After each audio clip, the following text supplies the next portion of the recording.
Okay, all you Hulkamaniacs, are you ready for another edition of We Collect Wrestling with your host, Tim the Hulk Collector? Just kidding. So, this is the WWF Bedtime Story Edition with WWF's Wrestling Official Book featuring Hulk Hogan.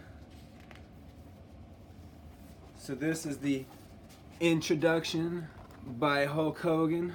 I'll do the best I can here to show it off. My fingers out of the way. These are the superstars of WWF.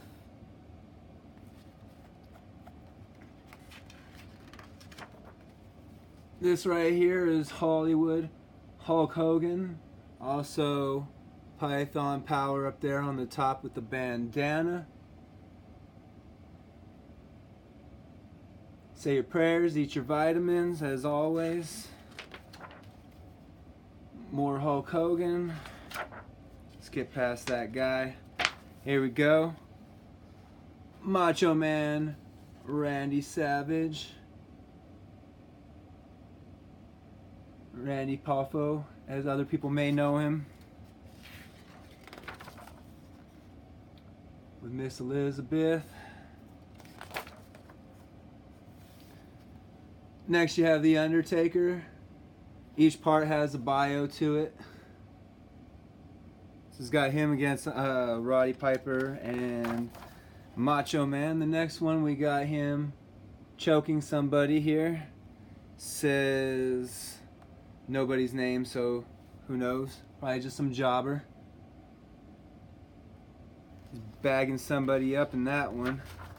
Now, this one was done in '93, so Rick Flair was in this one. As you can see.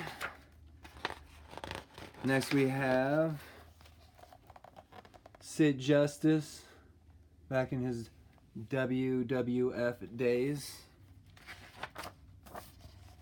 His was a short one, so we're going straight to British Bulldog. Davey Boy Smith, rest in peace. Most of these people probably rest in peace now, but his son is actually wrestling. You got Jake the Snake Roberts.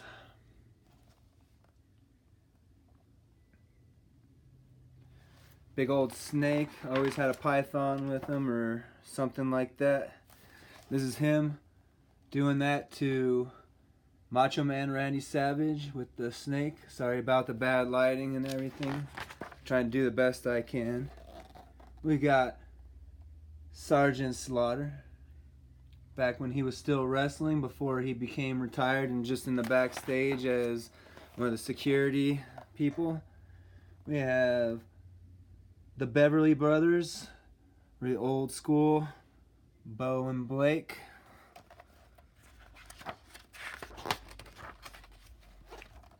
The $1 Million Man, Ted DiBiase, back in his wrestling runs. Shows a picture right there of him stuffing money in somebody's mouth. Sorry about the poor quality. I will eventually upgrade into something better in the future. Bret the Hitman Hart. Excellence of execution. Puts people in the sharpshooter. Even he had a short bio. I guess Hulk Hogan's the only one allowed to have 3 or 4 pages, right? So we got the Mountie, also known as Jacques Cousteau, one of the best Canadian wrestlers of the past. Now he's getting slammed by the Big Boss Man in this one. There you go. Big Boss Man. Another big rest in peace. We got Andre the Giant.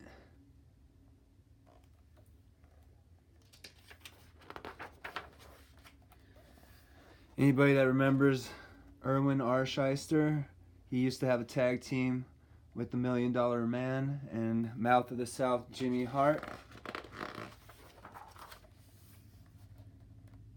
The Legion of Doom, the Road Warriors, Hawk and Animal. They were a part of the WWF in that time. This is the Warlord, somebody that was part of the early 90s era that nobody knows too much on after that, unless you're a really hardcore fan. And then you can just tell me in the comments below. The Natural Disasters. We got Typhoon and Earthquake together, aka the Shockmaster.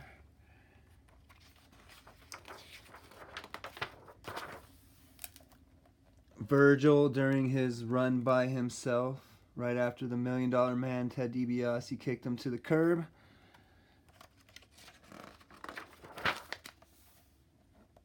Bushwhackers, Luke and Butch.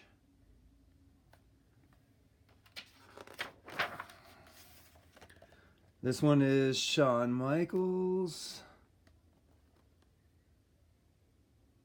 This one's the Rocket, Owen Hart. They only got one page each. These two definitely deserve to have their own page and not being stuck on one page like that. Look, even the Roddy Piper gets a full 2 pages. I think WWF back then didn't realize the potential of both Shawn Michaels and Owen Hart. The Berserker, half a page, understandable. Papa Shango, early days, didn't really need more than a page to kind of summarize who he was.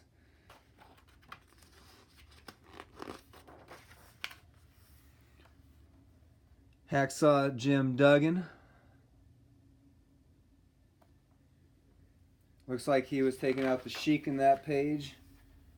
Sorry, my back, so I can't sit here in this position forever. El Matador, taking the arm to somebody. There's him better.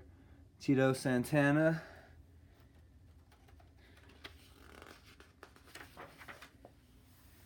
Anybody that remembers the Repo Man, this was during his Repo Man run. It was one of my favorite skits back in the 90s to watch him.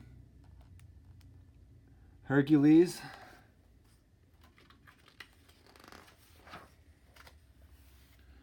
Anybody that knows the model, Rick Martel, I was watching that DVD that I got out of the box with the Canadian ones. He's actually up there as one of the top 10 because before his WWF run, he was actually a really good guy and someone that, as an independent wrestler, was very popular until he turned around as the model, which is something that he wanted to do. He wanted to try and do a bad guy run like Hulk Hogan did. Okay, next one's the Nasty Boys. Anybody that remembers Brian Knobbs and Stags?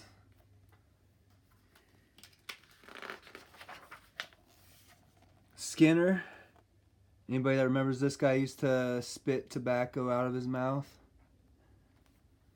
I think he also had a knife and some other stuff, who knows. But yeah, he was trying to be the hunter type.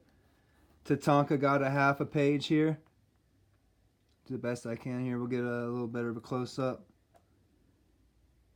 We got Bruce Barber Beefcake, another half pager, or 1 page, I guess. I call him half page because I don't know. That's just me. You can correct me later. No Holds Barred. This page here has Bret Hart putting that submission on. Sharpshooter. So these are all pretty much some finishers. We got the DDT here. Got a sleeper hold. Got the sleeper hold again, Ted DiBiase. Got the flying elbow. Except for he's not doing the flying elbow in that one. See, we got some drop kicks and stuff. Let me find something worth your watch. Here we go. Here's a good finisher that anybody might remember. Another one that people might remember. Undertaker way back in the day. These are the managers of the WWF back then. Bobby, Sherry, Jimmy, some guy with a thing, and Fuji. Okay, that was Lanny Poffo. So the top right corner one was Lanny Poffo, who is Macho Man's brother. So that was Elizabeth's page. This is Bobby the Brain Heenan's.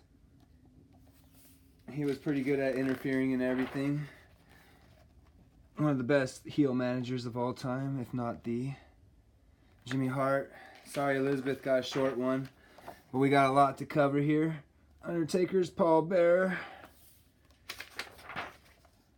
We got Mr. Fuji here.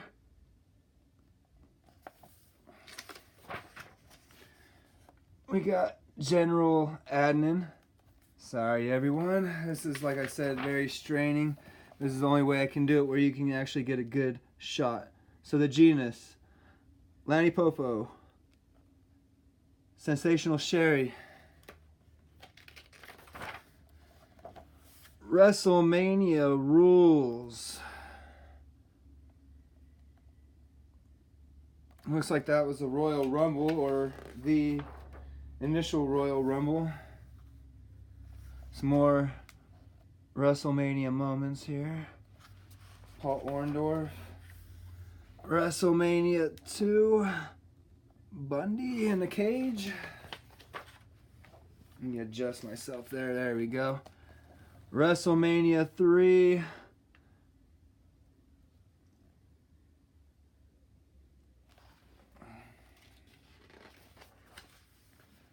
WrestleMania 4. Look, Hulk Hogan cheats back in the day.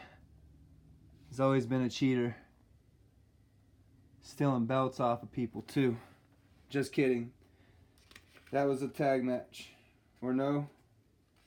Anyways, it says, the gracious Hulk Hogan congratulates Macho Man Randy Savage after Savage triumphed in the tournament. So it was just him shaking hands. I thought maybe they cheated for some other purpose. But either way, WrestleMania 5.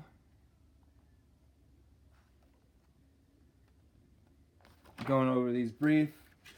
If you want more details, you can always get online and look up specific WrestleManias.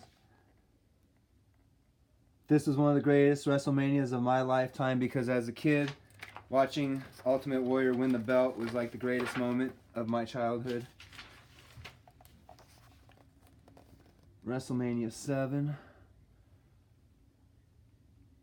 Hulk Hogan on the bottom. Got Sergeant Slaughter on top.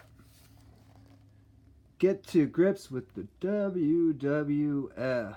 Look at that Hulk Hogan getting messed up. Yeah, brother. The Royal Rumble. One of the best things that ever happened in the 90s, and they need to go back to the way things were. They try, but it's not as fun. SummerSlam. So these are probably just pay-per-view pages. And no, I haven't really read all the way through this. As a collector, I try to keep the value on it. And right now I'm messing with the binding, but it's all for your pleasure and not mine. I would like to just keep it in great condition. So this is SummerSlam. More Survivor Series.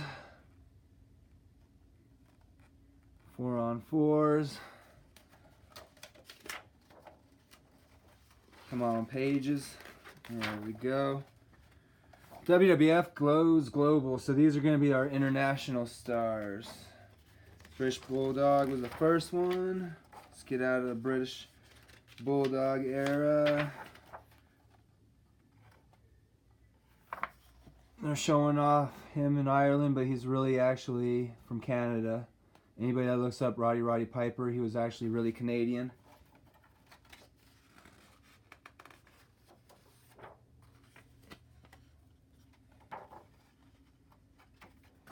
We got the Mountie.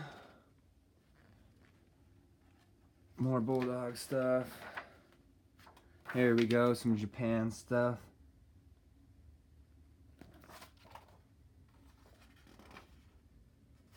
They didn't have a name to that wrestler. And I believe I actually have that Buddy here somewhere. If I ever find it, I will make a video with Buddy's Part 2. Because the Bash and Brawler is the only one I've really found so far. I don't really look that hard. Got other things in my life going on. Catch as catch can. Looks like we got some Hulksters hats. Suplex. So it's basically just telling how they captured merchandising and TV and all that and became popular. Kind of just showboating, you know? Because that's what WWF likes to do, is showboat off their past achievements, even though they're not as great as they used to be. Showing off celebrities in this one. Movies.